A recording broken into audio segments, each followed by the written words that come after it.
So mail-in ballots are mailed out according to driver's licenses of registered Michigan voters.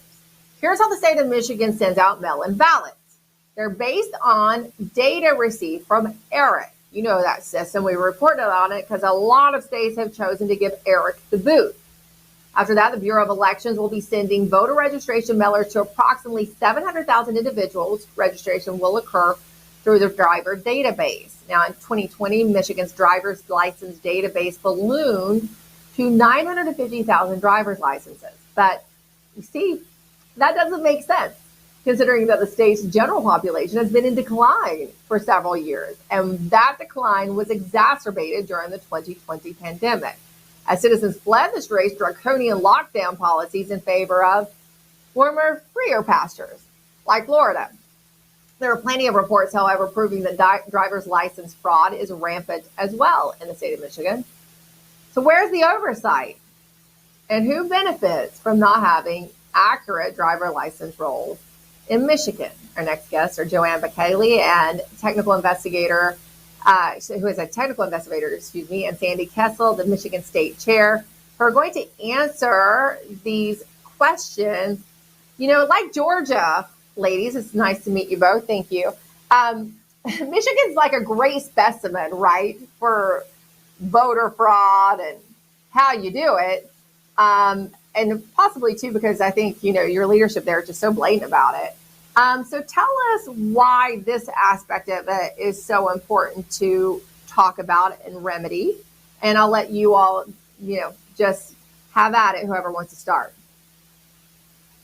Sure. I'll start. So as you mentioned, Emerald, we saw between 2020 and 2021 this ballooning of driver's licenses that were reported from the state to the federal government. And why this becomes so critical is in 2019, there was a fundamental change that was made to the way voter registrations were accepted into our voter rolls.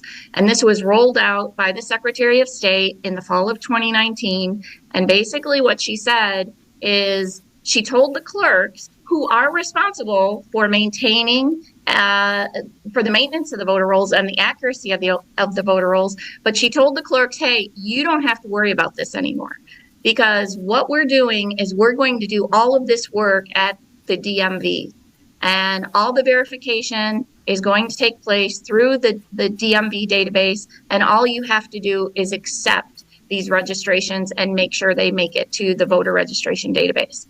So with that as a backdrop, in 2019, you see this ballooning of the driver's license database in 2020, between 2020 and 2021. And basically, let's just hone in on that. So with this form, I just want to make sure we understand there's no longer a need to verify that a new voter signed the form, right?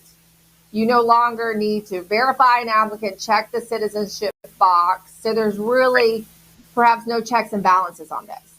Correct. It's done. Go ahead, Sandy. Correct. It's done in the driver's license bureau. It's done by an interview. There's no form anymore. That's a driver's license application where the person's checking a box. The driver's license employee is interviewing the person, which leaves it very iffy if there even is an issue. Who do you say created the issue? Was it the clerk at the driver's license bureau, or was it the person? And then, of course, you know, there's the other question of, we had driver's license coming across the border that were found fake, you know, so what's really going into our driver's license database? Right.